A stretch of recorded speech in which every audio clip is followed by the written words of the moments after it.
Hi friends, welcome to our channel 1। आज 4 अक्टूबर और आज दिन वेडनेसडे। आज हिंदी न्यूज़पेपर के इम्पोर्टेंट न्यूज़ हम एनालिसिस करेंगे और एडिटोरियल एनालिसिस करेंगे।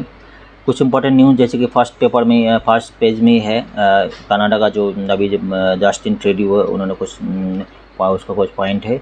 Canada not looking to escalate situations, मतलब जो कुछ पॉइंट कुछ न्यूज़ में है। और जो इंडिया के साथ कनाडा का जो रिलेशंस है करेंटली कुछ सिचुएशन डाउनग्रेड है, ये भी पॉइंट है। और दूसरा जो मालदीव्स का नया प्रेसिडेंट मोहम्मद माइजू जो लास्ट सैटरडे इलेक्टेड हुआ था, उसके साथ इंडिया के रिलेशंस कैसे रहेगा। जिसका जो प्रीवियस जो प्रेसिडेंट था मोहम्मद सोली, उसके साथ इंडिया के रिलेशंस काफ़ी अच्छा रहा, मतलब 2018 to 2023 था, अच्छा था। और तो उसके साथ 2018 में जब मोहम्मद सोली जो ओथ टेकिंग सेरेमनी जो पे था, उसमें हमारा जो इंडियन प्राइम मिनिस्टर विजिट भी किया था मालदीव में। ये काफ़ी इम्पोर्टेंट रिलेशन था, अभी वो उसका एनालिसिस करेंगे। तीसरा जो है इंडियन जो वो एज पर वर्ल्ड बैंक का रिपोर्ट में Indian GDP to grow 6.3% in financial year 2024 है। तीनों आर्टिकल इम्पोर्टेंट है। चौथी आर्टिकल है जो फर्स्ट पेज में जो है स्टार्ट नोबेल प्राइज़ फिजिक्स में जो घोषित किया गया। इसके पहले दिन नोबेल प्राइज़ फॉर साइकोलॉजी और मेडिसिन में घोषित किया, उसका हम एनालिसिस स्टडी किया था। ये कुछ पॉइंट और भी एडिटोरियल एनालिसिस है, वो हम डिस्कस करेंगे।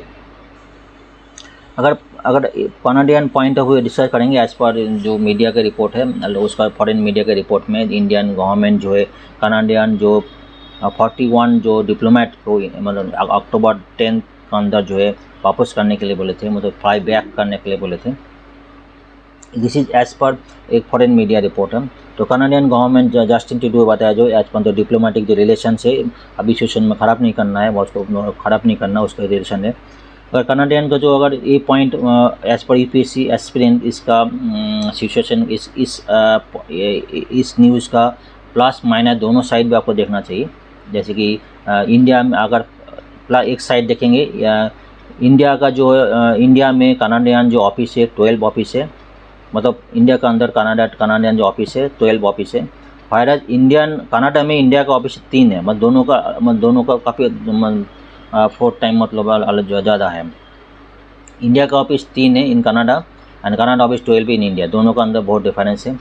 एंड द डिप्लोमेट्स जो है कनाडियन डिप्लोमेट्स इन इंडिया 62 है and Indian diplomats in Canada only 20 है, दोनों में 3 गुना अंतर है। एक पॉइंट है दोनों को, मतलब एज पर जो सिचुएशन जो जस्टिन ट्रूडो लास्ट सितंबर 19 को उन्होंने स्टेटमेंट दिया था कुछ जो उसका अगेंस्ट में काफ़ी सारी दोनों कंट्री के बीच में रिलेशनशिप काफ़ी सारी इश्यूज चल रहा है, तो हम डिटेल डिस्कस करेंगे। मेरा कहना है अगर इसका दूसरे साइड में देखेंगे तो ये भी जो कुछ पॉलिटिकल लीडर्स इकोनॉमिक्स जो ये भी एनालिसिस करेंगे। अगर हमने डिप्लोमेट्स कम कर देंगे, इंडिया के अंदर कनाडियन डिप्लोमेट्स कम कर देंगे, मतलब 40-20 कर देंगे, इक्वल कर देंगे, तो एक बिग पॉइंट है। मतलब कनाडा में 3 लाख स्टूडेंट्स कनाडा में पढ़ाई स्टूडेंट में एजुकेशन ले रहे हैं फॉर टुडे एंड 4 लाख जो पीपल इंडियन ओरिजिन पीपल है कनाडा में है, जो कभी ट्रैवल कर रहा है, कभी वहाँ पे बिजनेस कर रहा है, कई कनाडियन कंपनी में जॉब कर रहा है। ये भी पॉइंट है, दोनों साइड देखना है। अगर इस अब काफ़ी से टूरिज्म करेंगे, टूरिज्म है, तो अगर डिप्लोमेट्स कम कर देंगे तो इसका जो ऑफिसेस है इंडिया का जो कनाडा ऑफिस है उसके अंदर एम्प्लॉय कम हो जाएगा, तो वीज़ा प्रोसेसिंग टाइम जो लंबा बहुत एक्सटेंशन हो जाएगा। ये भी पॉइंट है, ये भी दोनों साइड में पॉइंट है। तो और एक पॉइंट है जो हम जस्टिन ट्रूडो की बात करें, जस्टिन ट्रूडो 2015 में जो प्राइम मिनिस्टर इलेक्ट हुआ था, उनका गवर्नमेंट जो था लिबरल पार्टी था, वो अभी मेजोरिटी में नहीं है। अभी वो इंडिया की इतना सपोर्ट करेंगे कि उसका पार्टी जो मेजोरिटी में माइनॉरिटी में वो कनाडा वो पैलेस्टीन सेपरेटिस्ट को भी सपोर्ट करते हैं, चाइना को सपोर्ट करते हैं। अभी बहुत सारी पॉलिटिकल लीडर्स, बहुत से इकोनॉमिस्ट ये भी एनालिसिस कर रहे हैं जो जस्टिन ट्रूडो जो है वो चाइना इंडिया दोनों के बीच में रिलेशंस मेंटेन करके चलेंगे, ये भी पॉइंट है। मेरा बोलने का मतलब है क्योंकि यूपीएससी जो एग्जामिनर है आपको एग्जामिन करेंगे, तो आप कितना डेप्थ में और कोई भी न्यूज़ कितना डेप्थ में जा रहे हैं, ना ऊपर पढ़ के चले जा रहे हैं, ऐसा नहीं होना, डेप्थ में होना चाहिए कि क्वेश्चंस किसी भी एंगल से होना चाहिए एंड एंगल से होगा, ठीक है। और एक पॉइंट है जिसका जो एक घटना कहानी है, एक बहुत एक्सीडेंट था 1985 में। एक एयर इंडिया जो कनिष्क का जो फ्लाइट था उसको हाईजैक करके बम ब्लास्ट कर किया था वो कनाडा में, ठीक है। उसमें आउट ऑफ 329 जो ट्रूप्स थे सब मरे गए। उसके अंदर जो 280 तो कनाडियन पीपल ही था, कनाडियन सिटीजन ही था। फिर भी जो उस टाइम जो है 1985 में जो कनाडियन जो प्राइम मिनिस्टर थे मिस्टर ब्रायन जो है हमारा इंडियन प्राइम मिनिस्टर को राजीव गांधी को उसमें सॉरी बोला था। उन्होंने ये एक्सपेक्ट किया था इसका हाथ में हो सकते कनाडियन जो खालिस्तानी टेररिस्ट जिसके अंदर सस्पेक्ट किया जा रहा है खालिस्तानी टेररिस्ट इसका अंदर है। तो उस टाइम कनाडा प्राइम मिनिस्टर जो है मिस्टर ब्रायन राजीव गांधी को उन्होंने सॉरी बोला था। इस एक्सीडेंट का 25 इयर्स के बाद मतलब 2010 को Canadian prime minister Stephen Harper जो टोरंटो में इसमें इस घटना को अपोलाइज भी किया था। सिर्फ यही नहीं, उन्होंने दुनिया के बहुत सारी कंट्री के में जो एंटी टेररिस्ट एग्रीमेंट साइन भी की थी। एक कुछ इवेंट है जो इसके साथ इंडिया का साथ कनाडा का रिलेशंस काफ़ी बढ़ गया था, अभी इंक्रीज हुआ। अभी जो स्टीफन जो हार्पर है उसके साथ इंडिया कनाडा का रिलेशन काफ़ी अच्छा रहा। अभी करेंट जो है प्राइम मिनिस्टर जस्टिन ट्रूडो इसके साथ इंडिया का रिलेशंस कैसे रहेंगे वो तो जस्टिन ट्रूडो जितने स्टेटमेंट दे रहे हैं तो उन्होंने दोनों बैलेंस करके चल रहे हैं। उसका स्टेटमेंट ये लग रहा है उन्होंने इंडिया के साथ रिलेशन ख़राब नहीं करना चाहते। लेकिन एक कुछ रिलेशंस ऐसे भी है जो इंडिया में कनाडा में जो है जो मैक्सिमम जो डायस्पोरा पंजाबी है जो कनाडा ओरिजिन हो गया और सेकंड थर्ड जनरेशन तक कनाडा में ही है, तो वहीं पे बॉर्न हो गया, मतलब उसका सिटीजन कैसे भी है वो हम डिस्कस करेंगे। और इन कनाडा में जो मैक्सिमम जो इमिग्रेंट है वो इंडिया में है, लेटेस्ट में काफ़ी बढ़ गया, जो फिलीपींस और चाइना से क्रॉस कर दिया। ये काफ़ी पॉइंट है, काफ़ी एनालिसिस है, वो उसका हम डिस्कस करेंगे जब हम नेक्स्ट आर्टिकल में जाएंगे। दोनों प्लस और माइनस दोनों साइड देखेंगे, ठीक है। दूसरा आर्टिकल है जब बात करेंगे दूसरा तो मालदीव्स का बात करेंगे। मालदीव्स का जो 1965 में उसका जो इंडिपेंडेंस हुआ था और उसका जो एक क्वेश्चन देखो कई भी एंगल सोच सकते हैं। मालदीव्स के साथ मालदीव्स और इंडिया का दोनों का पॉलिटिकल जो पार्लियामेंट का जो मतलब कॉन्स्टिट्यूशन अलग है, उसका एंगल से भी हो सकते हैं। उसका इलेक्शन सिस्टम अलग है, मालदीव के इलेक्शन सिस्टम और इंडिया के क्वेश्चन किसी भी एंगल से हो सकते हैं कि हम ऑलरेडी उन्होंने डिस्कस किए थे। और मालदीव का जो प्रेसिडेंट थी 1978 टू 1980 30 ईयर्स जो प्रेसिडेंट थी मोहम्मद मायूम था, उसको तो इंडिया का रिलेशन काफ़ी अच्छा रहा। मोहम्मद 30 ईयर से थे। ऐसे भी जो 1988 में तो मोहम्मद मायूम के अगेंस्ट में कुछ विद्रोह हुआ था, उसमें इंडियन गवर्नमेंट से तो काफ़ी हेल्प किया था। उसमें आर्मी भेजे थे, उसमें नावल फोर्स भेजे थे उसको हेल्प करने के लिए। ये काफ़ी चीज़ प्लस पॉइंट है मालदीव के साथ जो रिलेशंस है। ऐसे भी है जो कोविड के टाइम में हमारा जो प्राइम मिनिस्टर जो हमारा प्राइम मिनिस्टर जो नरेंद्र जी ने हम सबसे जो नेबरिंग कंट्री हैं सबसे ज़्यादा जो वैक्सीन मालदीव को भेजे थे और क्रिटिकल एड्स जो गेहूँ राइस जो है मालदीव को ज़्यादा भेजा गया था। मतलब एड्स जो है सबसे ज़्यादा हेल्प जो मालदीव को किए थे। तो मालदीव को इसका पहले जो प्रेसिडेंट था मोहम्मद सोली, उसके साथ इंडिया का जो पहले ही बताया था इसके साथ इंडिया का रिलेशंस काफ़ी अच्छा रहा। काफ़ी सारे एग्रीमेंट साइन हुए, काफ़ी सारे प्रोजेक्ट साइन हुआ था, ठीक है। बताया जा रहा है उसका जो एड मतलब जो मालदीव को एड 1100 करोड़ तक पहुंच गया था, जस्ट डबल हो गया था, ये भी बताया जा रहा है। ये भी काफ़ी सारी पॉइंट डिस्कशन करने बात है। ऐसे भी केस है जो 2008 में मालदीव्स का कॉन्स्टिट्यूशन चेंज हुआ था, ठीक है। पहले क्या था, पहले सिंगल पार्टी थी, अभी मल्टीपल पार्टी हो गया था। उसके बाद जो है प्रेसिडेंट आया था 2013 तो 18 में जो मोहम्मद अब्दुल अमीन थे, उसके उनके साथ इंडिया के रिलेशंस काफ़ी ख़राब रहा 2013 से 2018 तक जो है। उन्होंने एंटी इंडिया एक स्लोगन भी किए थे, प्रोटेस्ट भी किए थे। इसका उस दौरान इंडिया का साथ जो है मालदीव का रिलेशंस काफ़ी ख़राब रहा। ये काफ़ी सारे पॉइंट है। अभी जो प्रेजेंट जो अभी जो इलेक्टेड हुआ मोहम्मद माइजू जो रिसेंटली इलेक्टेड हुआ, वो इंडिया का रिलेशन कैसे मेंटेन करेंगे, ना चाइना का साथ मेंटेन करेंगे। चाइना का इसका जो मेन चाइना का साथ रिलेशन है। अभी इंडिया का साथ कैसे दोनों को कंट्री में बीच पकड़ेंगे, ये भी है।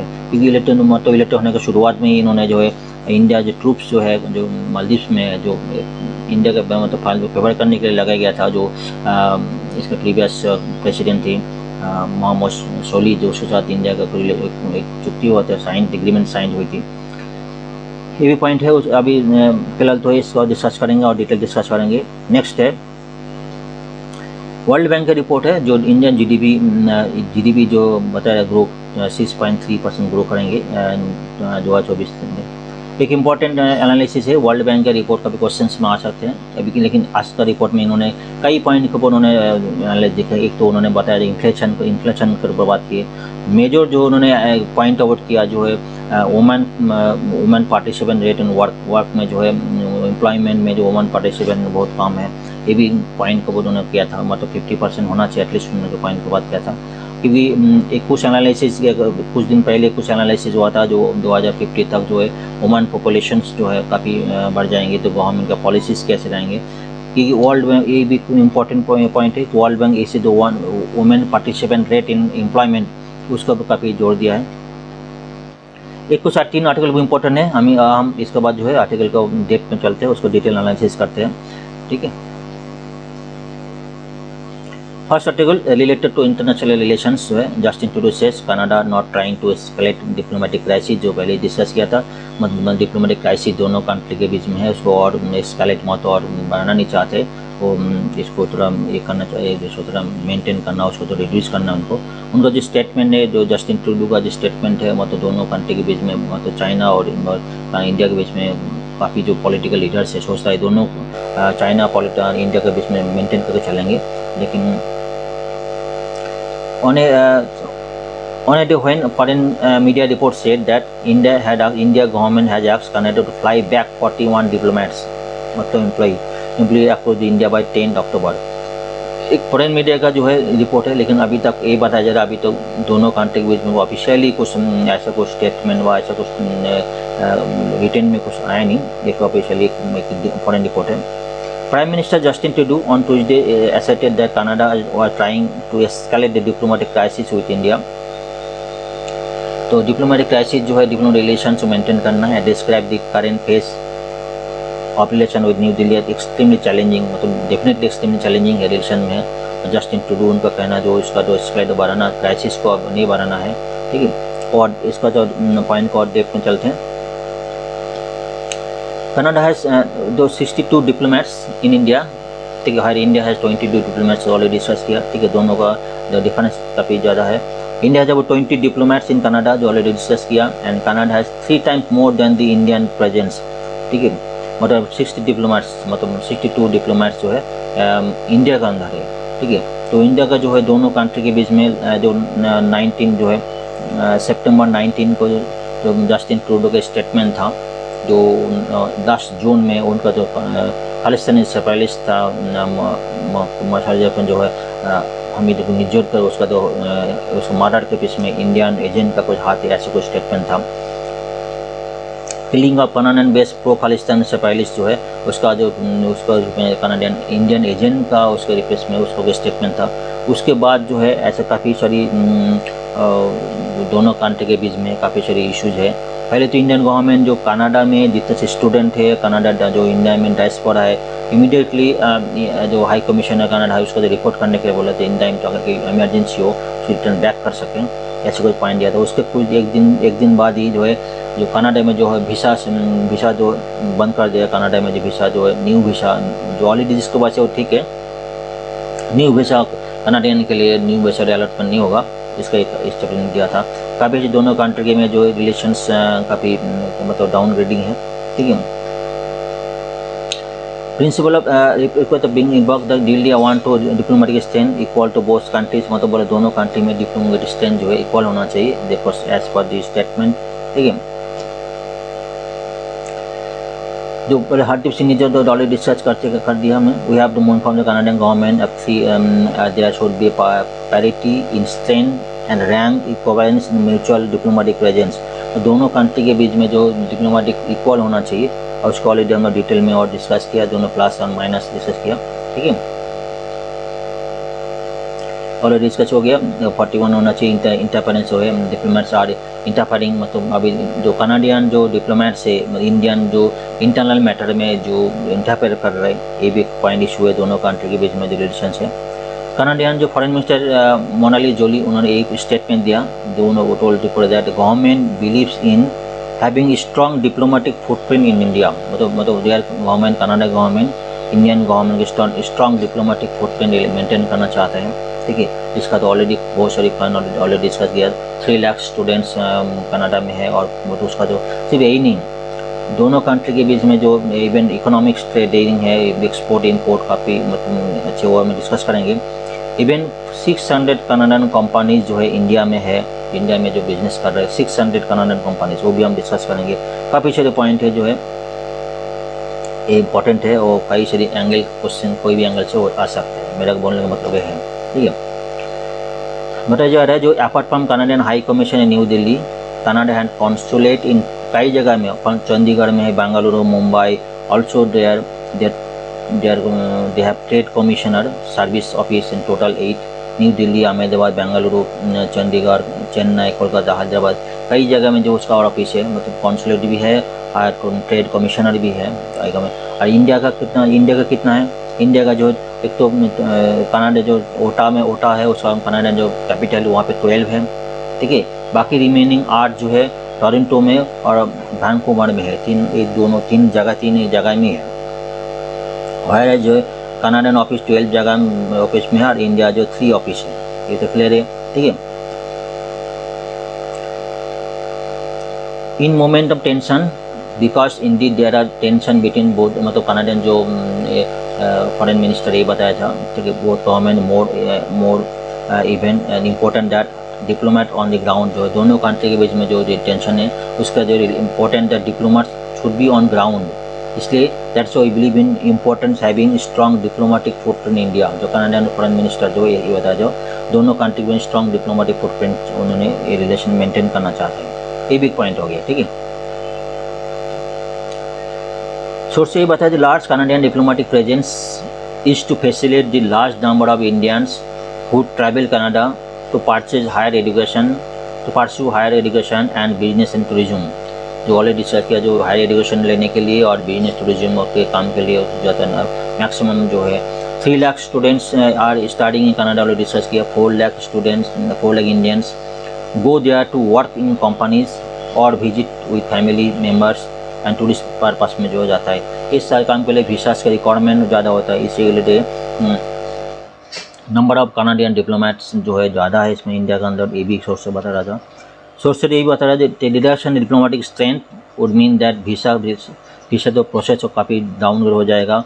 रिडक्शन डिप्लोमेट का एम्प्लॉई जो है कनाडा ऑफिस में कम हो जाएगा, तो वीसा प्रोसेसिंग जो है और इंक्रीज हो जाएगा। ये दोनों का जो है जो टाइम ज़्यादा लेंगे दोनों कंट्री में जो है, जो लोग उधर विजिट करना चाहते हैं तो पीपल्स का विजिट जो है वो इसमें ज़रा प्रॉब्लम हो सकता है, एक बात है, ठीक है।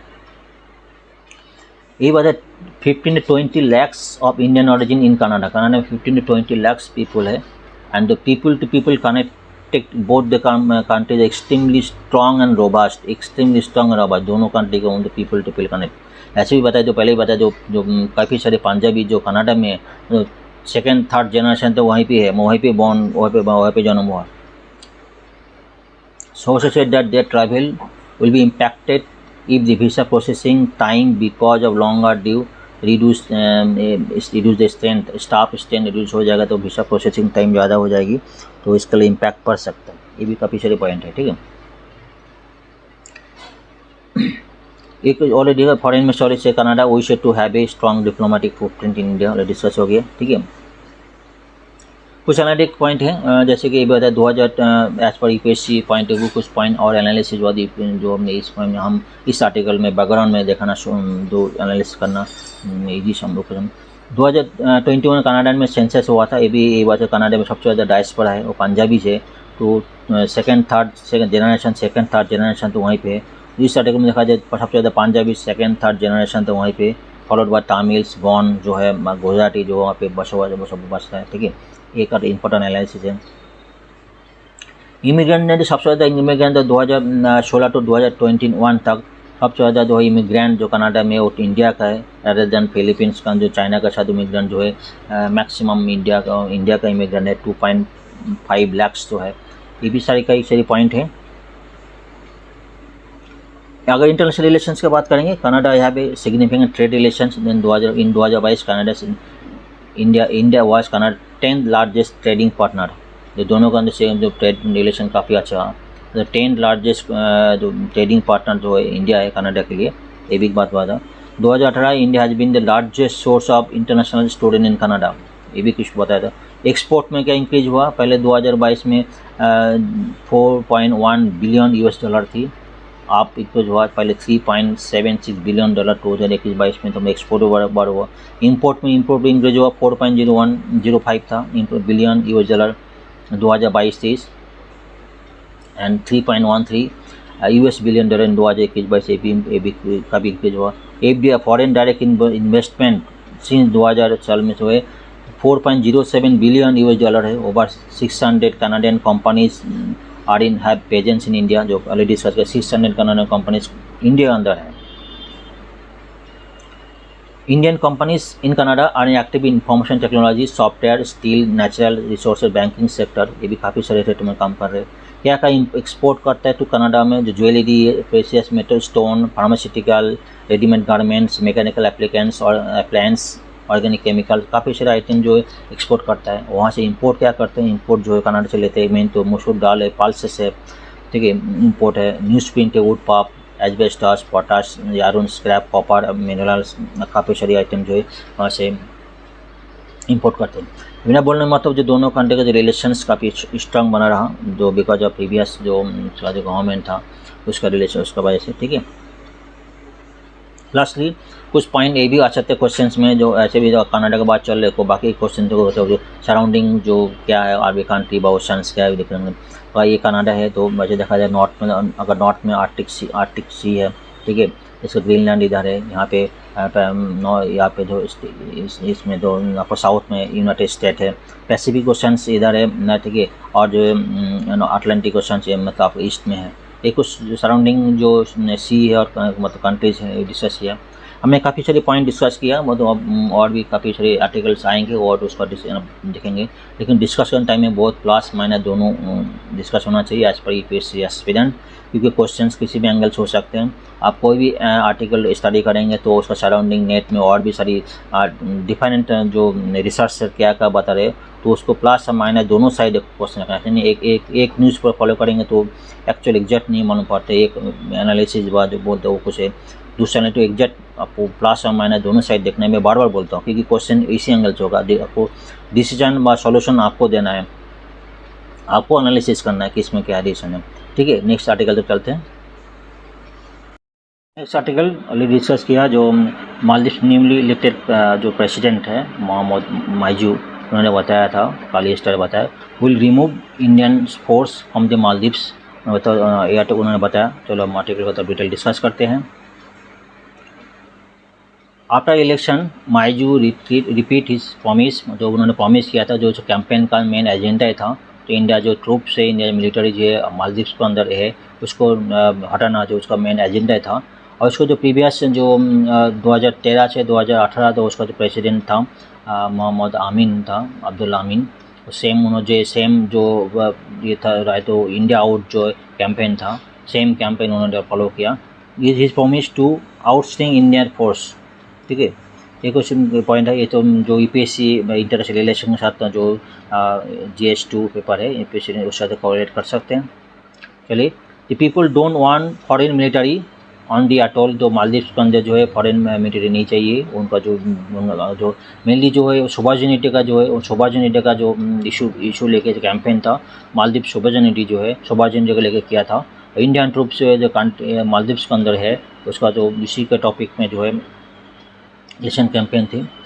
President elect of the Maldives who had campaigned against Indian troops presence, जो मेन कैंपेन था, ठीक है। देखते हैं, तो president elect Maldives last Saturday जो प्रेसिडेंट इलेक्ट हुआ mister Mohamed Muizzu, campaign promise to remove Indian military personnel station in Maldives and promise he would initiate the process.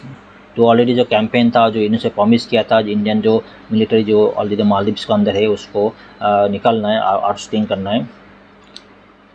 जो उसको मोर supporters yesterday Monday night celebration जो celebration of his election victory, he would stand the foreign military staying in Maldives against the will of his citizen. The people have told us that they don't want foreign military here. मतलब जो people Maldives के जो citizen है वो नहीं चाहता है जो इंडियन मिल सोल्जर वहाँ पे रहे. उनका जो मेन एजेंडा था कुछ जो इनिशियली जो इन मिलिट्री आउट जो उन्होंने कैंपेन किया था जो इसको दिखाया जा रहा है. Outgoing president Ibrahim Mohammed Salim was elected president 2018 जो उन्होंने कुछ इंडियन गवर्नमेंट का कुछ साइन किया था. एक डॉक्यूमेंट बनाना था इसका जो उसी की तरफ जो है जो एग्रीमेंट साइन हुआ था कोई आर्मी फोर्स वहाँ पे रखना है मालदीव्स में जो इसका फंक्शन ये रहेगा. लेकिन ये भी साइन एग्रीमेंट हुआ था दोनों कंट्री के बीच में जो है मालदीव्स का जो सोवरेनिटी का जो है कुछ इशू ना बढ़े उसको ये भी एग्रीमेंट हुआ था. ठीक है. Mister Muizzu's main campaign theme was that about the alleged threat to Maldives sovereignty.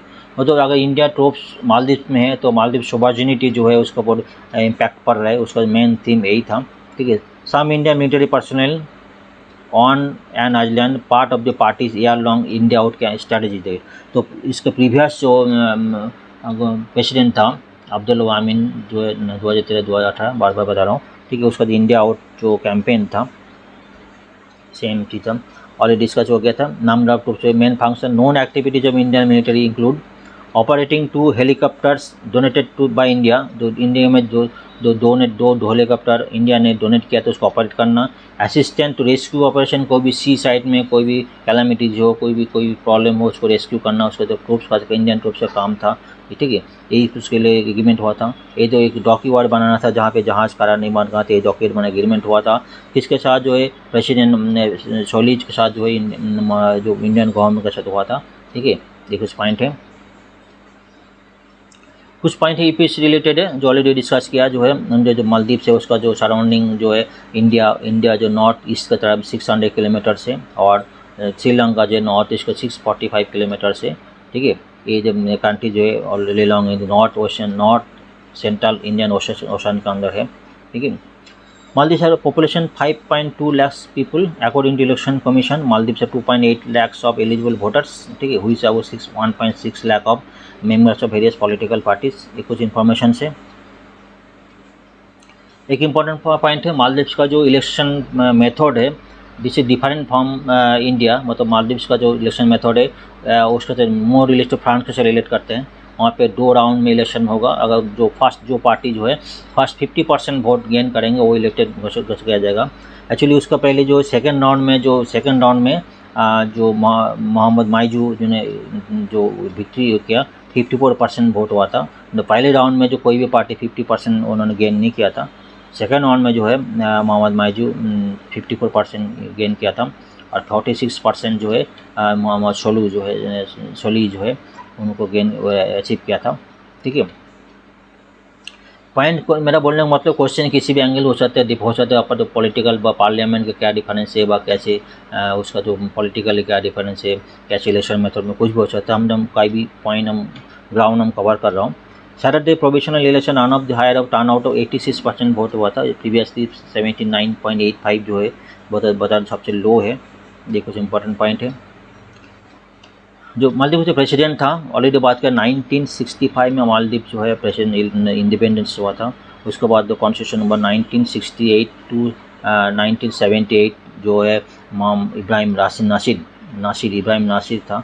उसके बाद जो है 1978 टू 2008 में 30 ईयर्स तक जो है प्रेसिडेंट मोहम्मद मायूम था. ठीक है. इसके साथ इंडिया का रिलेशन काफ़ी अच्छा रहा. बताया जाए 1988 में जो ऑलरेडी डिस्कस किया जो उनके साथ कोई इंटरनली कोई विद्रोह हुआ था उसके इंडियन गवर्नमेंट ट्रूप्स भेजे थे नावल सपोर्ट भेजे थे उसको सपोर्ट करने के लिए और डिप्यूटेशन करेंगे. और उसके बाद जो है 2008 में मालदीव्स का जो कॉन्स्टिट्यूशन को चेंज हुआ था. क्या चेंज हुई थी? पहले सिंगल पार्टी थे अब उसके बाद डबल मल्टीपल पार्टी हो गया. कॉन्स्टिट्यूशन में नेचुरली चेंजेस हो गया था. ठीक है. और उसके बाद मोहम्मद नासिद आए थे. नासिद का जो वोट टेकिंग सेरेमनी हुआ था तो इंडियन वाइस प्रेसिडेंट वहाँ पे गए थे मालदीव में गए थे. उसके बाद कई सारी रिलेशंस अच्छी बने रही उसके बाद. लेकिन मेन प्रॉब्लम हुआ था मोहम्मद हसन और अब्दुल्ला जो है वासिम जो है उसका अब्दुल्ला अमीन के साथ मेन प्रॉब्लम हुआ था. मोहम्मद हसन का टाइम में जो है इंडिया का इम्पोर्टेंट कॉन्ट्रैक्ट जो था GMR कॉन्ट्रैक्ट था, जिसमें वहाँ पे एयरपोर्ट बनाना था। 511 511 जो है डॉलर्स, $500 मिलियन जो है एक प्रोजेक्ट था, उन्होंने कैंसिल कर दिया था।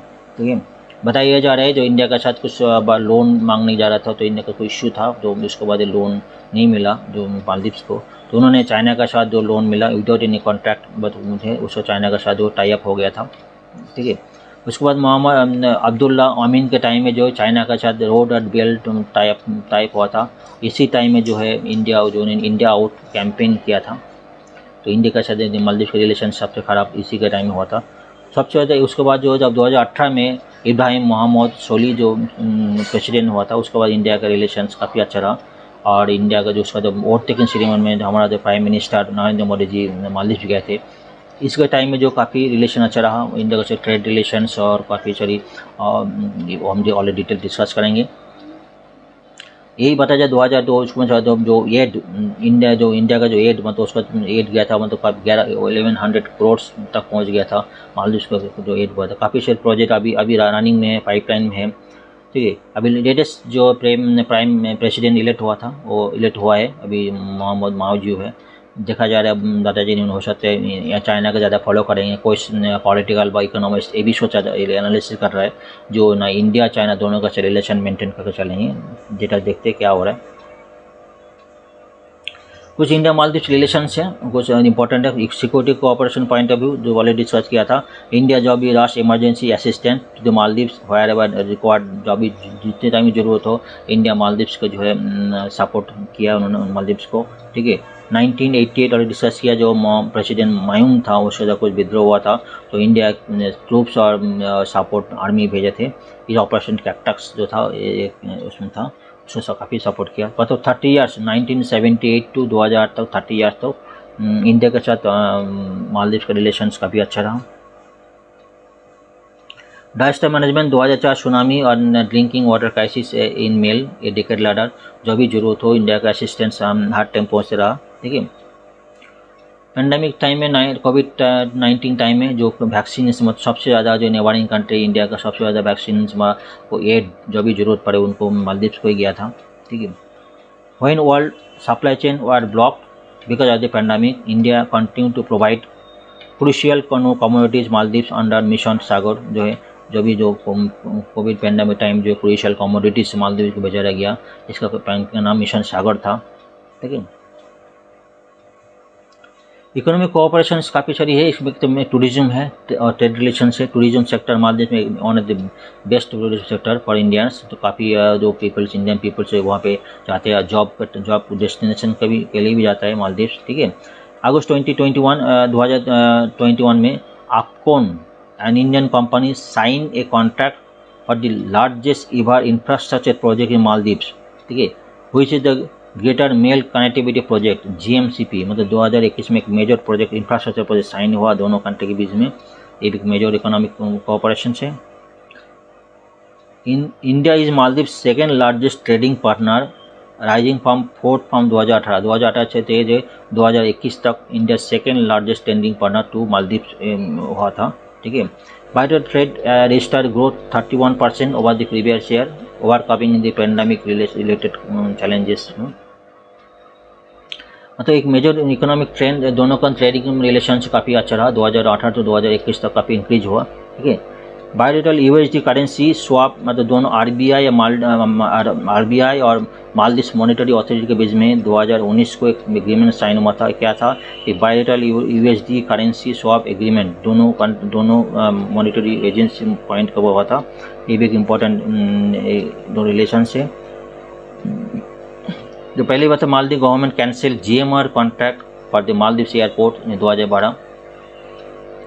Major setback of this ties दोनों कंट्री थे, ऑलरेडी डिस्कस हुआ। Maldives has cancel biggest foreign investment project $511 million deal with Indian firm GMR group develop international airport बनाना था वहाँ पे।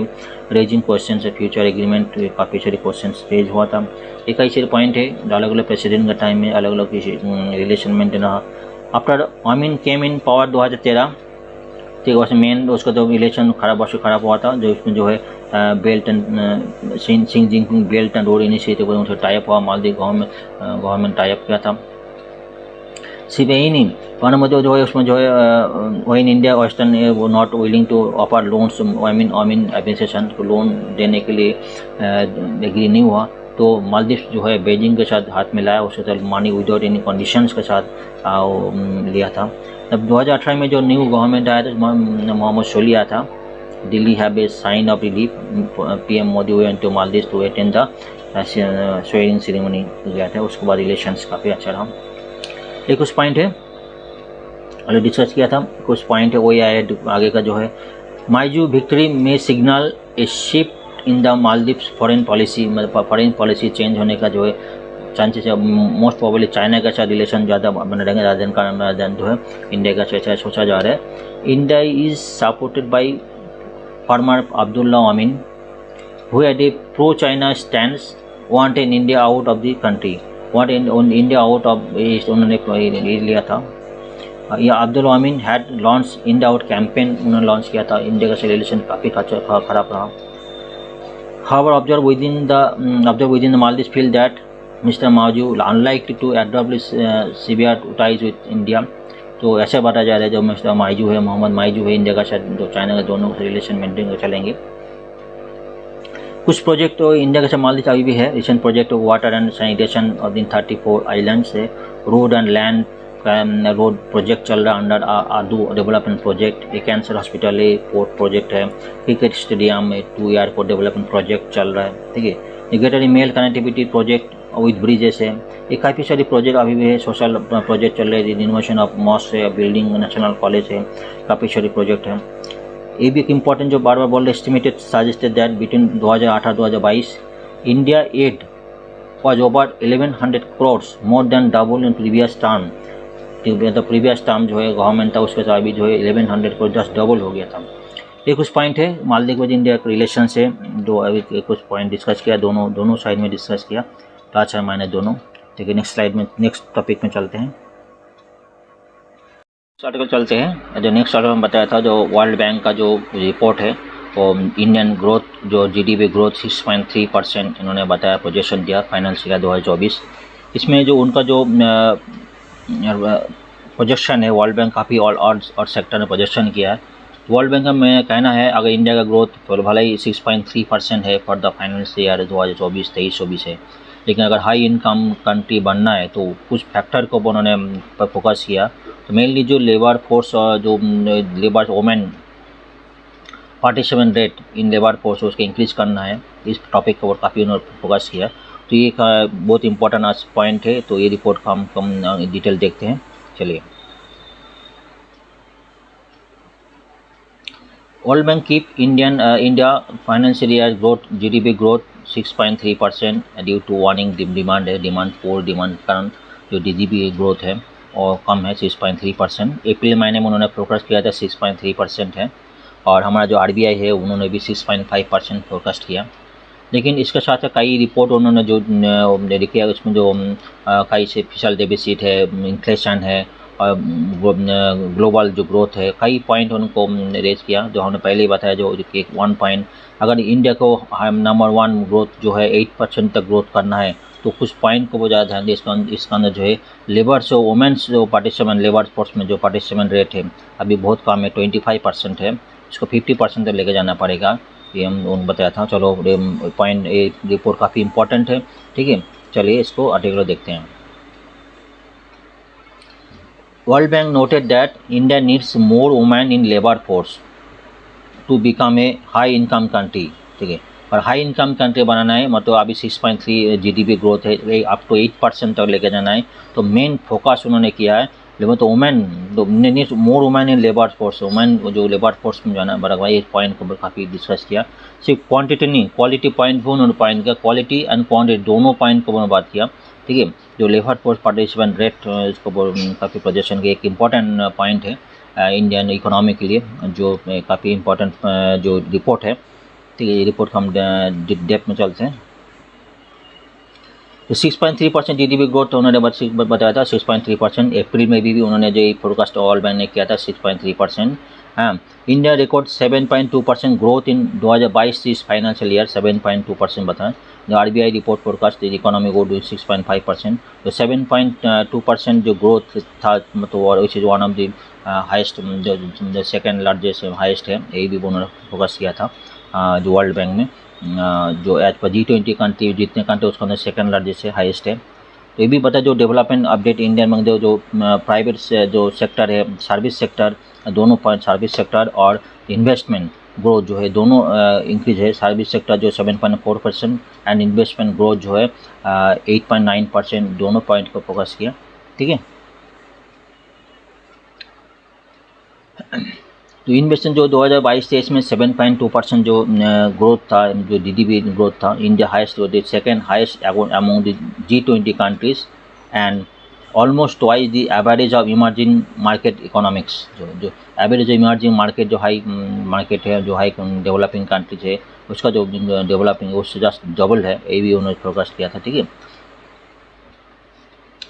वो भी बता जो average level of female labour force participation rate in emerging market economics, जो हाई डेवलपमेंट कंट्री है, इमर्जिंग मार्केट डेवलपमेंट 50% है, और इंडिया का कितना है 25% है। तो मतलब फीमेल लेबर फोर्स पार्टिसिपेंट जो है, तो ये भी पॉइंट उनके जो एक पॉइंट को काफ़ी उन्होंने फोकस किया, जो है higher female labour participant rate तो भी इंक्रीज करना पड़ेगा, मतलब आपको मिनिमम तो 50% चाहिए। अभी का लेवल ले गया 25%। कुछ पॉइंट जो है यूपीएससी एस्पिरेंट काफ़ी पॉइंट ध्यान दीजिए, वर्ल्ड बैंक की रिपोर्ट क्या बता रहे हैं, अलग अलग पॉइंट को काफ़ी डिस्कस किया, मतलब काफ़ी पॉइंट को ऊपर उन्होंने फोकस किया जो इंडियन जो इकोनॉमिक्स के लिए काफ़ी साबित हो सकता है। इन्फ्लेशन फोरकास्ट जो है उन्होंने बताया 5.9%, तो है बता जो इन्फ्लेशन जो 2024 को 5.9% from 5.2% in the April update बताया जाता है। कुछ पॉइंट भी उन्होंने बताया क्या इन्फ्लेशन है due to monsoon deficiency, monsoon और वाटर रेनफॉल। ठीक है, और जो El Nino phenomenon and global supply chain disturbance. Global supply chain disturbance जो कई रीजन का वजह से है। आप तो जानते हैं जो G20 का जो ये हुआ था, जो हमारा ये G20 के टाइम में कुछ समय एक मीटिंग भी हुआ था, जो ब्लैक सी डील जो है, जो यूक्रेन के साथ जो है रशियन का जो ब्लैक सी डील जो था वो एक्सपायरी लास्ट जुलाई में एक्सपायरी हो गया था। तो यूक्रेन जो मेजर सप्लाई ऑफ एक्सपोर्टर है व्हीट का, ये भी काफ़ी डिस्टर्बेंस, सप्लाई चेन डिस्टर्बेंस है, जो यूक्रेन वार की वजह से काफ़ी डिस्टर्बेंस है, ये भी वन ऑफ द रीजन है। ठीक है, inflation expect to remain sticky, जो इन्फ्लेशन स्टिकी रहेगा। जो मॉनिटरी पॉलिसी, जो आरबीआई का मॉनिटरी पॉलिसी नेक्स्ट वीक को होने वाला है। जो इन्फ्लेशन के लिए आरबीआई क्या करते हैं, आरबीआई जो monetary policy repo rate increase decrease करते हैं एज पर इकोनॉमी। ठीक है, तो ये बात है जो रेपो रेट जो है ये भी कुछ अनचेंज रहेंगे। ग्लोबल इकोनॉमिक ग्रोथ जो है डिक्लाइन रेट में रहेंगे। ग्लोबल इंटरेस्ट जो global interest high global interest rate और जियोपॉलिटिकल टेंशन मतलब यूक्रेन वॉर है। ठीक है, अभी और भी काफ़ी सारी इश्यूज अभी आ रहे हैं, जो ये भी जियोपॉलिटिकल टेंशन से। स्लगिश ग्लोबल डिमांड एक ही रीजन है जिसका वजह से जो ग्लोबल जो इन्फ्लेशन ग्रोथ रेट है कम रहेंगे। ठीक है, इन्फ्लेशन जो है टेम्पोरली सर्टेन प्राइवेट कंजप्शन जो है इसको एक चीज़ बात है, प्राइवेट कंजप्शन इंक्रीज अच्छी रहेंगी, गुड रहेगा। जो प्राइवेट इन्वेस्टमेंट जो है वो अच्छे रहेंगे, एक पॉइंट वो किया। ठीक है, प्राइवेट इन्वेस्टमेंट जो है वो बड़ा प्राइवेट इन्वेस्टमेंट जो है इंडिया में अच्छे रहेंगे, जो ये भी प्लस पॉइंट है। तो higher with create with plus point and ये फॉर इंडिया ग्रोथ है मेनली प्राइवेट इन्वेस्टमेंट। ठीक है, ये भी फिशल डेफिसिट के लिए उन्होंने पॉइंट बात किया। फिशल डेफिसिट जो है 5.9% है, सर पे जो थोड़ा इंक्रीज साइड में रहेगा। ठीक है, ड्यू टू जो 5.9% of GDP of financial year और सपोर्टेड बाय रेवेन्यू मोबिलाइजेशन और गुड जीएसटी कलेक्शन, ये भी सपोर्ट करेंगे। ये भी कुछ पॉइंट है उन्होंने बात किया। तो ये भी एक चीज़ उन्होंने पूछा गया था, इलेक्शन जो है उसके लिए जो हम वन नेशन वन इलेक्शन कर रहे हैं तो इसको क्या इम्पैक्ट रहेगी। तो बोलते Indian government is moving in the right direction, ये पॉइंट उन्होंने रेज उठे। तो ये कई सारे अलग अलग पॉइंट को उन्होंने फोकस किया, जो एक एनालिसिस है इंडियन इकोनॉमिक्स के लिए। ये क्वेश्चंस अभी कई पॉइंट में आप लोगों को लिए एनालिसिस के लिए अच्छा रहेगी। करेंट डेफिसिट रेट थोड़ा इंक्रीज फिर नैरो सेट 1.4% रहेंगी। ठीक है, मेन जो पॉइंट उन्होंने डिस्कस किया, female labour force participation rate जो ऑलरेडी जो 50% जो इमर्जिंग मार्केट इकोनॉमिक्स से जो हाई इनकम इमर्जिंग मार्केट है इकोनॉमिक्स है उसका 50% है, वायरज इंडिया का 25% बहुत कम है, उसके ऊपर उन्होंने फोकस किया। ठीक है। ये कुछ पॉइंट जो इनका अगर इंडिया का हाई 8% लेके जाना है, for India to become high income country it needs to grow closer to 8%। One of the crucial aspect required would be higher female labour for participant rate. इसके ऊपर बार बार उन्होंने इसको जोड़ दिया, जो हम फीमेल लेबर फोर्स बहुत पोर है, ठीक है। रूरल गाँव में जो है lagging job for women and main और वुमेन जो है लैगिंग जॉब बहुत पोर है। और दो labour worker population urban worker population WPR worker population ratio, इसको मार्जिनल इंप्रूवमेंट 2023 से 2022 में इंप्रूवमेंट हुआ था, ठीक है। पहले increase 1.4 to 2.3 in male and female में इंक्रीज हुआ था worker WPR worker population ratio, ठीक है। मार्जिनल इंक्रीमेंट हुआ था। एक तो unpaid labour force are women share और increase share of women in unpaid work 11.7%। ये बहुत एक माइनस पॉइंट है। Increase in share in unpaid women जो गांव का घर का काम करते हैं, अनपेड वर्क जो है 11.7% है, तो 1.5% इंक्रीज इन सिंस 2022। ये भी पॉइंट गवर्नमेंट को देखना चाहिए। ये भी में जो अनपेड जो वर्क है वुमेन्स के लिए, ये भी इंक्रीजिंग ट्रेंड है। क्वालिटी पॉइंट ऑफ जॉब उन्होंने डिस्कस किया। Quality of job in terms of quantity and quality, दोनों पॉइंट को वो फोकस किया, ठीक है। India group 6%, 8% become high income country in to the female participant rate higher session. The quality of women job in her must lower. India जो quality of women job must lower as compare to men and the share of regular salaried employment for women in urban areas decline. मतलब जो city side में urban area में जो है regular salary women for regular salary employment for women in declining trend is the major concern for Indian economy. Variation female labour force participants, ये भी point है जो कई जो ये बात है। हिली स्टेट्स जो है लाइक हिमाचल प्रदेश, नागालैंड जो है हायर फीमेल जो है APR फीमेल रिलेटिव जो है फीमेल वहाँ पे काम करते हैं, ठीक है। हायर पार्ट कैपिटा इनकम, लेकिन लोअर पार्ट कैपिटा इनकम। तो हिल स्टेट में जो मैक्सिमम वुमेन काम करते हैं लेकिन उसका इनकम कम है, इसका वजह से पार्ट कैपिटा इनकम जो कम हो जाता है। हायर जो इंडस्ट्रियलिस्ट जो स्टेट्स है लाइक महाराष्ट्र, गुजरात जो है, हरियाणा जो है higher lower female LFPR labour force participant rate despite their high part capita income, ठीक है। पार्ट कैपिटा इनकम ज़्यादा है, लेकिन जो वहाँ पे जो पॉपुलेशन ज़्यादा होता है इंडस्ट्रियल एरिया में, तो पार्ट कैपिटा इनकम ज़्यादा होता है, ठीक। लेकिन जो है लेबर फोर्स पार्टिसिपेंट रेट जो डिक्रीज करते एक पॉइंट वो बात किया, ठीक है। एक कुछ पॉइंट है जो अलग अलग पॉइंट को उन्होंने जो वर्ल्ड बैंक का रिपोर्ट है उन्होंने डिस्कशन किया, ठीक है।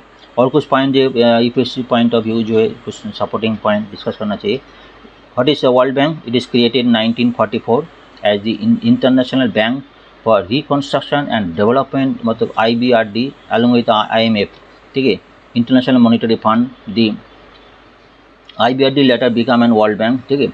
ये भी ध्यान दीजिएगा, ये बोले World Bank is one of the United Nation specialist agency है। मेन लीजिए इसके वजह ब्रिक्स जो हम बात किए थे लास्ट, जो ब्रिक्स का जो मीटिंग हुआ था, तो उसको वजह जो IMF international monetary fund world bank जो है ये US यूनाइटेड नेशन डोमिनेटेड है।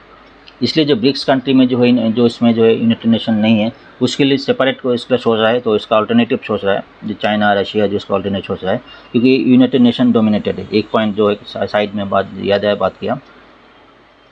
World bank group is a unique global partnership for 5 institutions working for sustainable solution and reduce poverty and builds shared prosperity in developing countries। Developing share prosperity developing जो दूसरा जो countries है उसमें share करते हैं, ठीक है। मेंबर्स 189 मेंबर्स कंट्रीज है, इंडिया जो ऑल्सो मेंबर, ठीक है। कोई रिपोर्ट जो है ध्यान दीजिए, इसके ऊपर क्वेश्चन आए थे, हम लास्ट में टेबल में देखेंगे। Ease of doing business, stop publishing, पहले जो एज ऑफ डूइंग बिजनेस करते थे। ह्यूमन कैपिटल इंडेक्स और वर्ल्ड डेवलपमेंट रिपोर्ट, क्वेश्चन किसी भी एंगल से हो सकता है। ये जो रिपोर्ट पब्लिश करते हैं, ठीक। एक question ease of doing business, तो इसके ऊपर पहले रिपोर्ट बने थे, अभी वो रिपोर्ट बनाना बंद हो गया। 5 डेवलपमेंट इंस्टीट्यूशंस, इसके ऊपर जो है देखो IBRD जो ऑलरेडी बात किया, जो है international bank of reconstruction and development, international development association IDA, international finance corporation IFC, multilateral guarantee agency MIGA, international centre for the settlement of investment dispute ICSID। तो इंडिया जो not a member of ICSID, बाकी का तो member already member India member है, ठीक है। IBRD and India is founding member of IBRD। It started lending to India in 1949. The first project was in Indian Railway, ठीक है। Since 1960, IBRD is important source of long-term funding in India, ठीक है। India is the largest IBRD client in the World Bank. India is blend of country, ठीक है। India is eligible for loan for both IBRD and IDA, ठीक है। ये कुछ point है। ये क्वेश्चंस आए थे प्रीवियस UPSC जो प्रीलिम्स में आए थे, ठीक है। हम देखते हैं जो एस ऑफ डूइंग बिजनेस का point with India ranking in S of doing business is sometimes seen in news. Which of the following declare that ranking, मतलब कौन सा एजेंसी है इसका डिक्लेयर रैंकिंग करता है, ठीक है। तो एक बात है जो है Organisation of Economic Corporation Development OECD, World Economic Forum, World Bank and World Trade Organisation WTO। Definitely ये क्वेश्चन डिस्कस किया ऑलरेडी, जो वर्ल्ड बैंक इसका राइट आंसर है। एक कुछ रिपोर्ट है जो वर्ल्ड बैंक का जो लेटेस्ट उन्होंने पब्लिश किया है, सिर्फ ये जो ग्रोथ फोरकास्ट नहीं है जो GDP ग्रोथ, लेकिन और भी पॉइंट जो के फैक्टर जो इंडियन ग्रोथ हाई, अगर हाई इनकम कंट्री व डेवलपमेंट कंट्री बनना है तो कुछ पॉइंट को फोकस किया जो हमारा जो एनालिसिस इकोनॉमिक्स से उसका एनालिसिस के लिए उसका पॉलिसी गवर्नमेंट पॉलिसी एडोप्ट करने के लिए जी रहेगा। चलिए नेक्स्ट आर्टिकल चलते हैं। नेक्स्ट एडिटोरियल एनालिसिस चलते हैं। एक इम्पॉर्टेंट एडिटोरियल एनालिसिस है जो लास्ट हमने कुछ दिन से इसके हाईलाइट में है, पेपर में काफ़ी आ रहा है। How was the Nagorno-Karabakh stand of ended, जो काफ़ी वर्ल्ड में काफ़ी चर्चा में रहा, कुछ दिन से पेपर में काफ़ी आ रहा है, न्यूज़ में आ रहा था। एक्चुअली बताइए what is the history of the conflict over the region between Armenia and Azerbaijan. दोनों कंट्री के बीच में क्या कॉन्फ्लिक्ट थी। Why did the hundreds of local Armenians flee, मतलब लैक्स जो एज पर WHO करीबन 1 लाख जो आर्मीनियन पीपल फ्रॉम नागोर्नो-काराबाख से फ्ली कर दिया, भाग फ्री हो गया, तो कहाँ पे चला गया, आर्मीनिया में चला गया, ठीक है। एक कुछ एक इम्पॉर्टेंट सेटबैक थे वर्ल्ड में, एक इम्पॉर्टेंट सेटबैक मतलब एक हफ्ते का अंदर एक हफ्ते 1 लाख आर्मीनियन पीपल जो है जो नागोर्नो-काराबाख से मतलब फ्री कर दिया, आर्मीनिया में चला गया। इसका रीजन एनालिसिस करना है हमको। What has been the Turkey role in the region, मेरे टर्किश रोल क्या है उसमें वो डिस्कस करेंगे। What is the previous history, इसका हिस्ट्री क्या है वो हम देखते हैं, एक बार एनालिसिस करते हैं, क्योंकि एक बार इंपॉर्टेंट सेटबैक है, कुछ दिन से पेपर में न्यूज़ में आ रहा था, ठीक है। बताया जा रहा है on September 20 Azerbaijan claim full control over the container, जो कंटेंटियास जो है नागोर्नो-काराबाख रीजन है तो उसमें फुल कंट्रोल में आ गया है। तो इसमें डिस्कस करेंगे। After local force, after local को mostly Armenian agree to disarm and disband, ठीक है। उसके बाद वो उन्होंने आर्मेनियन जो है लोकल फोर्स जो आर्मेनियन था वो एग्री टू डिसआर्म, उन्होंने हार मान लिया, डिसआर्म एंड डिसबैंड, ठीक है। उसके बाद इन्होंने जो अजरबैजान जो ट्रूप्स है मिलिट्री आर्मी बताया उन्होंने फुल कंट्रोल कर लिया, कहाँ पे, नागोर्नो-काराबाख के ऊपर, कब जो September 20 को, ठीक है। उसके बाद क्या इंपॉर्टेंट सेटबैक था, 1 लाख जो करीब 1 lakh ethnic Armenian people from Nagorno Karabakh जो है have fled to neighbouring Armenian country Armenia for the last 1 week, ठीक है। इसको समझ लेते हैं, मैप में समझ लेते हैं क्या दोनों कंट्री कहाँ पे है, नागोर्नो-काराबाख कहाँ पे, देख लेते तो अब ये मैटर क्लियर होगा। तो क्या उसका प्रीवियस बैक हिस्ट्री क्या है, फिर हम इसको स्लाइड में बैक करेंगे, ठीक है। अजरबैजान यहाँ पे एक कंट्री, यहाँ पे आर्मेनिया, दोनों कंट्री यहाँ पे बीच में, दोनों कंट्री के बीच में जो है नागोर्नो-काराबाख रीजन है, ठीक है। Nagorno-Karabakh is a mountainous and heavily forested region that under international law is recognized as part of Azerbaijan, ठीक है। एक्चुअली जो इंटरनेशनल लॉ है हम बाद में डिस्कस करेंगे, वो अजरबैजान जो है नागोर्नो-काराबाख जो है एज पर इंटरनेशनल लॉ वो अजरबैजान अंदर में है, ठीक है, एज पर इंटरनेशनल लॉ, ठीक है। लेकिन हुआ क्या है, the ethnic Armenian who constitute the vast majority of the population, ठीक है। इसमें जो मेनली जो है नागोर्नो-काराबाख में जो है मेजोरिटी ऑफ पॉपुलेशन कौन है, वो आर्मेनियन है, इथनिक आर्मेनियन, ठीक है, आर्मेनियन। तो इसका जो है वो इसके कारण जो है दे रिजेक्ट दो आज़ेरी रूल्स, जो मतलब लीगल सिस्टम अजरबैजान जो रूल्स है, रूल्स के अंदर उसका अंदर नहीं रहना चाहते, क्योंकि मेनली जो इथनिक आर्मेनियन में, इसलिए वो आर्मेनियन के अंदर रहना चाहता है। एक मेजर कॉन्फ्लिक्ट है एक्चुअली इंटरनेशनल लॉ के हिसाब से जो है नागोर्नो काराबाख रीजन है ये अजरबैजान के अंडर है, लेकिन वहाँ पे मेजोरिटी ऑफ पीपल जो है इथनिक आर्मेनियन है, इसलिए वो अजरबैजान जो रूल्स एंड रेगुलेशन के अंदर नहीं आना चाहिए। इसलिए कॉन्फ्लिक्ट मतलब कई डिकेड से कॉन्फ्लिक्ट चल रहा है, तो क्योंकि अजरबैजान का मेन टारगेट ये रहता है जो इसको जो एरिया के कैप्चर करने के लिए, ठीक है। और आर्मीनिया इसको सपोर्ट करते हैं, आर्मीनिया जो कंट्री जो है इसको सपोर्ट करते हैं, ठीक है। आर्मीनिया का कौन सपोर्ट, रशिया आर्मीनिया को सपोर्ट करते हैं, ठीक है। और जो टर्की जो है अजरबैजान को सपोर्ट करता है। इसमें एक बार कुछ वार हुआ था, हम डिटेल में डिस्कस करेंगे, ठीक है। फिलहाल तो है जो आज नागोर्नो काराबाख जो है एक सेपरेट इंडिविजुअल सेपरेट कंट्री के साथ किया था बीच में, और हम इसको डिटेल डिस्कस करेंगे। और अजरबैजान एक मेनली जो है अजरबैजान ट्रूप्स जो है कंट्री का मेन टारगेट ही था इसको कैप्चर करने के लिए, ठीक है। ये तो क्लियर हो गया, लोकेशन क्लियर हो गया, ठीक है। After Azerbaijan troops are push out of the region 1990 में क्या हुआ था, तो यहाँ पे जो इसमें जो है अजरबैजान जो है इसमें अजरबैजान जो ट्रूप्स है कहाँ पे था, नागोर्नो काराबाख में था। वहाँ पे 1990 में पुश बैक कर दो, उसको भगा दिया गया था। किसने हेल्प किया था, आर्मीनियन ट्रूप में जाकर सपोर्ट किया। उसके बाद जो क्या हुआ, उसको नागोर्नो काराबाख जो है administrative separate administrative control of Armenian, जो ठीक है। इसका जो नागोर्नो काराबाख जो है आर्मीनियन का एडमिनिस्ट्रेटिव कंट्रोल हो गया था, ठीक है। मतलब 1990 में जो है जो वार हुआ था उसमें अजरबैजान ट्रूप से उसको भगा दिया गया था। इस कहाँ से भगा दिया गया, नागोर्नो काराबाख जो एरिया से भगा दिया गया, ठीक है। उसके बाद जो है नागोर्नो काराबाख जो आर्मेनियन का अंडर में आ गया, पहले जिसको सेपरेट बताया जाए सेपरेटिव, इसको सपोर्ट आर्मेनियन का सपोर्ट है। एक कॉन्फ्लिक्ट है, मतलब जो 1990 के बाद कॉन्फ्लिक्ट काफ़ी होते रहते हैं। उसके बाद 1994 में एक एग्रीमेंट हुआ, तो हम डिटेल डिस्कस करेंगे, ठीक है। फिलहाल तो है हम इतना समझ में आया, जो अजरबैजान कंट्री जो इसका जो मेन टारगेट ये रहता है, जो ये जो एरिया है नागोर्नो काराबाख उसको कैप्चर करने के लिए। तो फिलहाल क्या हुआ था फर्स्ट स्लाइड में देखते हैं।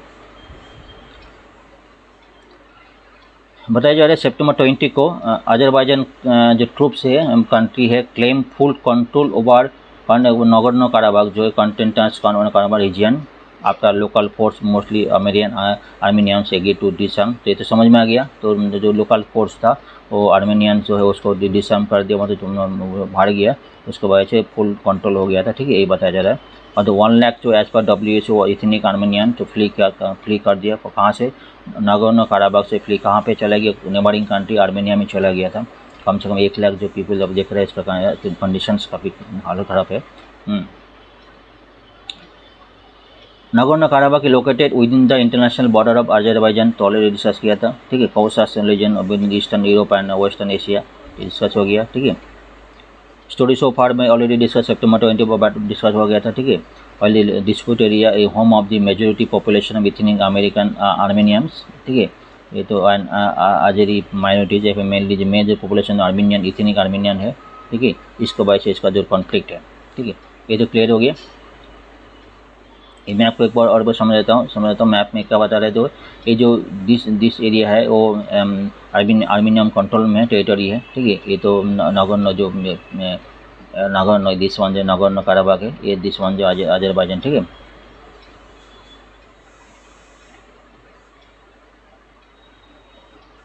अगर what is the background of this conflict, जो प्रीवियस बैकग्राउंड क्या था ये देख लेते हैं। The conflict can be trace back the pre Soviet area के बारे में व्हेन रीजन मीटिंग पॉइंट, उसको प्री सोवियत एरिया में जो नागोर्नो काराबाख था उसमें मीटिंग पॉइंट किसका था, Ottoman, Russian and Persian empires, तीनों कंट्री का जो मीटिंग पॉइंट था, तीनों कंट्री का जो है छोटा कंट्री था नागोर्नो काराबाख था। उसके बाद जो 1921 में जो है सोवियत रिपब्लिक जो है जन्म होने के बाद once Azerbaijan and Armenia become Soviet republic के अंदर 1921 में उसका अंदर सोवियत रिपब्लिक के अंदर आ गया था, ठीक है। 1920 में ध्यान दीजिएगा, ठीक है। उसके बाद रशिया ने किया गया, सोवियत यूनियन जो है रशिया किया गया दो gave Nagorno Karabakh to Azerbaijan. तो पहले डिस्कस किया था नागोर्नो काराबाख का जो अजरबैजान के अंडर में दे कंट्री का अंडर दे दें, but offered autonomy of the contested region. उसको कौन ऑटोनॉमी करेगा, कौन उसको राज चलाएगा, उसका ऊपर जो है जो दोनों कॉन्टेस्टेड रीजन, मतलब अजरबैजान आर्मेनिया दोनों कंट्री को बता दे जो उसको कॉन्टेस्ट जो चाहते हैं उसको कॉन्टेस्ट करके उसको राज चलाए। एक मेन इशू था, ठीक है। इन 1980 में जब सोवियत पावर रिसीडिंग तो अगेंस्ट जो है नगोर्नो काराबाग जो रीजन और भी इशूज आ गया था, तो ठीक है। 1988 में National Assembly voted to dissolve the region's autonomous जो स्टेटस एंड जॉइन आर्मेनिया, ठीक है। 1988 में जो है उसके बाद जो है नेशनल असेंबली जो वोट किया था, मतलब ये कौन सा अंडर में आएंगे, तो ज्वाइन जो है उसके बाद जो आर्मेनिया अंदर ज्वाइन कर लिया। उसका अंदर जो है उसमें अजरबैजान उस समय नहीं था। अजरबैजान सप्रेस सास्कॉल अजरबैजान उसमें नहीं था, which led to military conflict. उसके बाद मिलिट्री कॉन्फ्लिक्ट का one of the major reason हो गया था, ठीक है, एक मेन पॉइंट है, ठीक है। उसके बाद 1994 में ये दोनों का एग्रीमेंट हुआ था, ठीक है। 1991 में जो सेल्फ डिक्लेरेशन ऑलरेडी बात है, 1990 में जो नागोर्नो काराबाग जो है दोनों ट्रूप जो है उसका अंदर जो अजरबैजान जो ट्रूप था उसको भगा दिया गया था। 1999 में जो है self declaration independence bye Nagorno काराबाग जो 1991 में जो है सेल्फ डिक्लेरेशन इंडिपेंडेंट हो गया था नागोर्नो काराबाग, ठीक है। इसमें सपोर्ट कौन किया? आर्मेनिया, जो पहले साइड में बात किया था। The clash lasted till CSPR agreement reach इन 1990 में CSPR एग्रीमेंट हुआ था, इमिनेटेड बाय मेनली रशिया जो किया था। उसके बाद क्या हुआ था?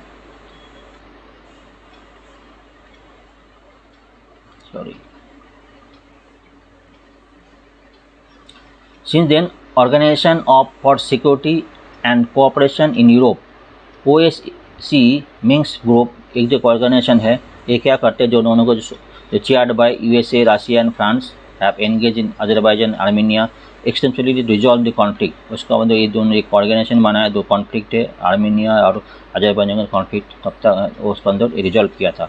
By that time Armenia has taken control of Nagorno Karabakh and handled it to Armenian rebels, ठीक है। उसके बाद जो ये जो ऑर्गेनाइजेशन में दोनों कंट्री के अंदर अजरबैजान और आर्मेनिया के अंदर उसको सॉल्यूशन किया था, एक मीडिएटर बने। उसके बाद जो है नागोर्नो काराबाग का जो आर्मेनियन जो कंट्री के अंदर लेवल के अंदर रख दिया गया।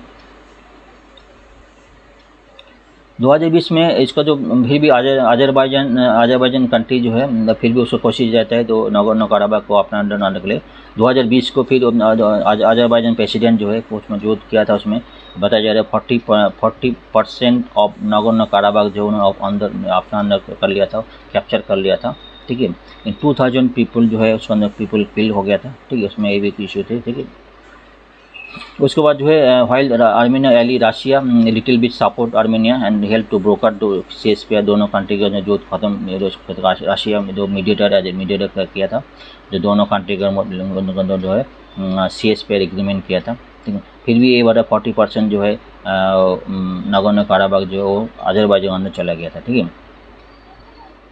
However, despite the ceasefire, Azerbaijan did not give up attempt to capture Nagorno Karabakh जो है ये बताया, ठीक है। इसके ये भी इशू था, ये भी एक था, इसको सपोर्ट कौन किया, तो हम पहली बात किया था मैंने, तो टर्की जो है मेनली सपोर्ट अजरबैजान सपोर्ट करते हैं, ये मेरी इशू था। और जो लेटे 1 लाख पीपल जो है लास्ट सितंबर 20 को जो है जो वॉर हुआ था, ठीक है। तो ये बताया जाए जो अजरबैजान ट्रूप्स जो है जो कंट्री है पूरा जो नागोर्नो काराबाग का जो कैप्चर कर लिया था, ठीक है, ठीक। उसमें जो है उसके बाद जो है ये भी जो आर्मेनिया ने बताया जो Armenian voted to join International Criminal Court जो है इंटरनेशनल क्रिमिनल कोर्ट में जाने के लिए बात की थी, लेकिन देश पर रशिया उसको मना किया, क्योंकि रशियन ICC जो है issued warrant already warrant to arrest warrant to Russian President Vladimir Putin to arrest warrant, ये सेपरेट मैटर है, ठीक है। और में से यूक्रेन के साथ जो हुआ था उसके बाद ICC जो है रशियन प्रेसिडेंट व्लादिमीर पुतिन को जो अरेस्ट वारंट किया था, इसके लिए रशियन जो कंट्री है वो आर्मेनिया को मना किया था इंटरनेशनल क्रिमिनल जाने के लिए, लेकिन फिर भी उन्होंने आर्मेनिया जो voted to join to international law. अभी आगे देखते हैं क्या क्या न्यूज़ आते हैं। फिलहाल तो है ये न्यूज़ है जो अजरबैजान फुल्ली कैप्चर कर लिया नागोर्नो काराबाग के लिए आने का जो क्या रिजोल्यूशन होते हैं देखेंगे। 1 लाख जो ethnic Armenian from Nagorno Karabakh have fled from Armenia एक इशू है। चलिए आज इस तक है, अभी आगे कल और एनालिसिस करेंगे और न्यूज़ देखेंगे। चलिए, थैंक यू।